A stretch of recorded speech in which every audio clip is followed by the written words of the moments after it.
വേണ്ടിയുള്ള കാലേകൂട്ടിയുള്ള പ്രവർത്തനം ഞങ്ങൾ തുടങ്ങിയിരുന്നു. അത് പൊതുവെ ഫലം കണ്ട സ്ഥിതിയാണ് ഞങ്ങൾ ഇന്ന് എല്ലാ സ്ഥലത്തും പരിശോധിച്ചത് കാണാൻ ഇടവന്നത്. കഴിഞ്ഞ വർഷം ഏതാണ്ട് 52 ലക്ഷത്തോളം തീർത്ഥാടകർ എത്തിച്ചേർന്നതാണ് പൊതുവായിട്ടുള്ള കണക്ക്. ഈ വർഷം അതിനേക്കാൾ കൂടുതൽ തീർത്ഥാടകർ എത്തിച്ചേരുമെന്നാണ് നമ്മൾ പ്രതീക്ഷിക്കുന്നത്. ദിവസം 70,000 വെർച്വൽ ക്യൂ നമ്മൾക്ക് ഉറപ്പാക്കിയിട്ടുണ്ട്. താൽക്കാലികമായി വരുന്ന ഒരു ഭക്തനെയും തിരിച്ചയക്കാതെ അവർക്കും ദർശനം ഉറപ്പാക്കാനുള്ള ക്രമീകരണങ്ങൾ ഇതിനോടകം ചെയ്തു കഴിഞ്ഞു. ഒപ്പം പശ്ചാത്തല സൗകര്യങ്ങളെല്ലാം വർഷത്തേക്കാൾ വിപുലീകരിക്കപ്പെട്ടു. അത് പാർക്കിംഗ് സംവിധാനമായിരുന്നാലും യാത്രാ സൗകര്യമായിരുന്നാലും വൈദ്യസഹായമായിരുന്നാലും വോളണ്ടിയേഴ്സിൻ്റെ സേവനമായിരുന്നാലും ഇതെല്ലാം മുൻ വർഷത്തെ അപേക്ഷിച്ച് കൂടുതൽ കുറ്റമറ്റതാക്കി മാറ്റിയിട്ടുണ്ട്. ഇപ്പോൾ പമ്പയിലെ ഗസ്റ്റ് ഹൗസ് നവീകരിച്ചെന്ന് തുറന്നു. സന്നിധാനത്തിൽ 54 പേർ താമസിക്കാവുന്ന ഗസ്റ്റ് ഹൗസ് തുറന്നു. പമ്പയിൽ ഏതാണ്ട് 20,000 സ്ക്വയർ ഫീറ്റുള്ള ഒരു പന്തൽ 3000-ഓളം ആൾക്ക് വിരിവയ്ക്കാൻ കഴിയുന്നുണ്ട്. അതേപോലെ തന്നെ നിലയ്ക്കൽ 17,000 സ്ക്വയർ ഫീറ്റിൽ 2,500 പേർക്ക് വിരിവയ്ക്കാൻ കഴിയുന്നൊരു പന്തലുണ്ടാക്കി. സന്നിധാനത്തിൽ ഏതാണ്ട് 5,000-ൽ പരം ആളുകൾക്ക് പുതിയതായി മഴ നനയാതെ വെയിലുള്ള നിൽക്കാനുള്ള ക്യൂ നിൽക്കാനുള്ള സംവിധാനം ഒരുക്കിയിട്ടുണ്ട്. 21 ലക്ഷത്തോളം സന്തുഷ്ടരായ ഉപഭോക്താക്കളും 2 ലക്ഷത്തോളം തിമിര ശസ്ത്രക്രിയകളും പൂർത്തിയാക്കിയ മലബാറിലെ ഏക കണ്ണാശുപത്രി Al Salama eye hospital, hospital road, Perinthalmanna. ദാഹജലവും ലഘുഭക്ഷണവും ഒക്കെ വഴിഞ്ഞില കൊടുക്കാനുള്ള സൗകര്യങ്ങളുണ്ടാക്കി.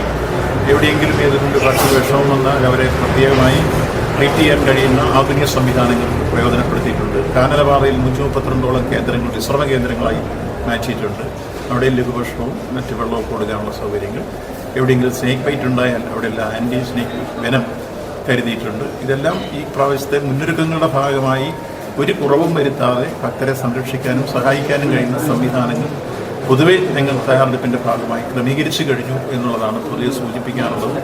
ഏതായിരുന്നാലും ഇന്ന് ഭക്തർ സംതൃപ്തിയോടുകൂടി പമ്പയിലൊക്കെ എത്തിച്ചേർന്നപ്പോൾ അവർ വളരെ ആഹ്ലാദത്തോടുകൂടി പുതിയ സംവിധാനം സ്വീകരിക്കുകയും കഴിഞ്ഞ പ്രാവശ്യം ഇല്ലാതിരുന്ന ഈ മാറ്റങ്ങൾ ഞങ്ങൾക്ക് സഹായകരമായി എന്ന് സ്ഥിരമായി വന്നുകൊണ്ടിരിക്കുന്ന അഭിപ്രായപ്പെടുകയും ചെയ്യുന്ന സാഹചര്യങ്ങൾ കണ്ടു. സാർ, ഈ ശബരിമല മാസ്റ്റർ പ്ലാനെ പറ്റി സംസാരിച്ചു. നമ്മുടെ റോപ്പ് എന്താണ് അതിൻ്റെ ഒരു പുതിയ റോപ്പ് ഞങ്ങൾ അത് കുരുക്കിൽ കിടക്കുകയായിരുന്നു. അതിൻ്റെ 17 വർഷങ്ങൾക്ക് മുമ്പുണ്ടായ ഒരാശയമാണ്. ആ ആശയം വനം വകുപ്പും റവന്യൂ വകുപ്പും തമ്മിലുള്ള ഒരു തർക്കത്തിൻ്റെ ഭാഗമായ ഫയൽ ഒരുങ്ങിക്കിടക്കുന്നു. അത് ഈ അടുത്ത കാലത്ത് റവന്യൂ വകുപ്പ് മന്ത്രിയും വനം വകുപ്പ് മന്ത്രിയും കണ്ട് ഞങ്ങൾ വിളിച്ചു ചേർത്ത് ഞങ്ങൾ 3 കൂട്ടരും ചേർന്ന് നമ്മുടെ യോഗത്തിൽ അതിൻ്റെ കുരുക്കഴിക്കാൻ തീരുമാനിച്ചു. 4ഓളം മീറ്റിംഗ് ഞങ്ങൾ സംയുക്തമായിട്ട് നടത്തിയിരുന്നു. അതിൻ്റെ ഫലമായി ഏറ്റവും അവസാനം ഇതിന് വനം ഭൂമി എത്ര എടുക്കുമോ അത്രയും റവന്യൂ ഭൂമി കൊടുക്കാൻ തീരുമാനമായി. കൊല്ലം ജില്ലയിൽ കൊടുക്കാനുള്ള തീരുമാനമായി. ഇന്ന് അതിൻ്റെ ഭൂമി ഹാൻഡ് ഓവർ ചെയ്യാൻ വേണ്ടി ഞങ്ങൾ തീരുമാനിച്ചിരുന്നതാണ്. ഇന്നിപ്പോൾ നട തുറക്കുകയാണത് മാറ്റിവെച്ച് 21-ാം തീയതി റവന്യൂ വകുപ്പ് വനം വകുപ്പിന് ഭൂമി ഹാൻഡ് ഓവർ ചെയ്യും.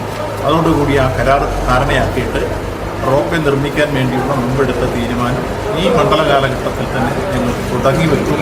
അത് ഒരു പുതിയ നീക്കമായിരിക്കും. അത് ഇപ്പോഴത്തെ ഈ വലിയ രൂപത്തിലുള്ള ട്രാക്ടറിൻ്റെ ഓട്ടവും അതോടൊപ്പം തന്നെ റോഡിൽ ചുവന്നുകൊണ്ടുള്ള വരവുമൊക്കെ അവസാനിപ്പിക്കാനുള്ള ഏറ്റവും നല്ല സാഹചര്യം വരികയാണ്.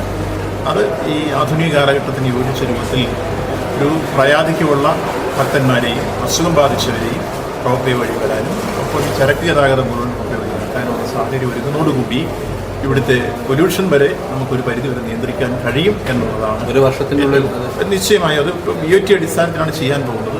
അതിൻ്റെ ഒരു ക്രമീകരണം വളരെ പെട്ടെന്നാണ്. ഞങ്ങൾ ഈ വർഷം തന്നെ സ്റ്റാർട്ട് ചെയ്യുന്നത്.